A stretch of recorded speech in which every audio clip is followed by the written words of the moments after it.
एक बार बादशाह अकबर रात का खाना खाकर सोने गए। बादशाह अकबर गहरी नींद में सो जाते हैं।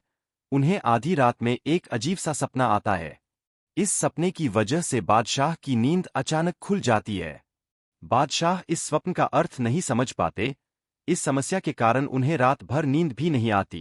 सुबह बादशाह अपने दरबार में जाता है और वहां सभी लोग बादशाह को बहुत परेशान पाते हैं। बादशाह के चेहरे पर परेशानी साफ झलक रही थी। बादशाह अकबर से उसके मंत्रियों ने उसकी परेशानी का कारण पूछा। बादशाह सभी मंत्रियों के सामने रात में देखे स्वप्न का वर्णन करता है।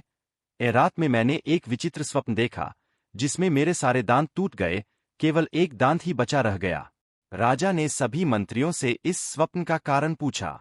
तब सभी मंत्रियों ने एकमत होकर बादशाह अकबर को सलाह दी कि इस बारे में किसी विद्वान या ज्योतिषी से पूछकर उत्तर प्राप्त किया जा सकता है।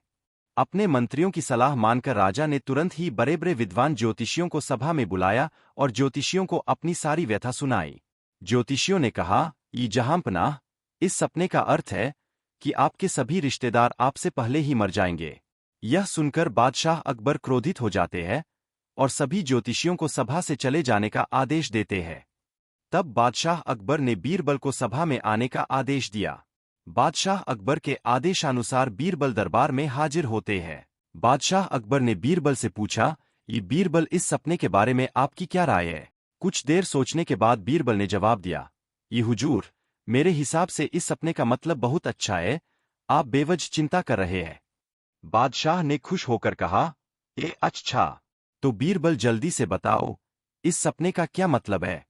बीरबल ने कहा कि स्वप्न व्याख्या का अर्थ है, आप अपने सभी रिश्तेदारों से अधिक समय तक जीवित रहेंगे।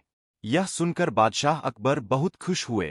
वहां सभा में बैठे सभी मंत्री बीरबल से पूछते हैं कि सभी विद्वान ज्योतिषियों ने भी यही बात कही, फिर बादशाह को गुस्सा क्यों आया? बीरबल ने कहा, ये किसी भी विचार को बोलने की अलग अलग शैलियां होती है। किसी के सामने बात को सही तरीके से बोलना चाहिए।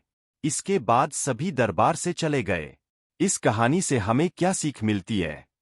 किसी भी खबर को बताने के दो तरीके होते हैं।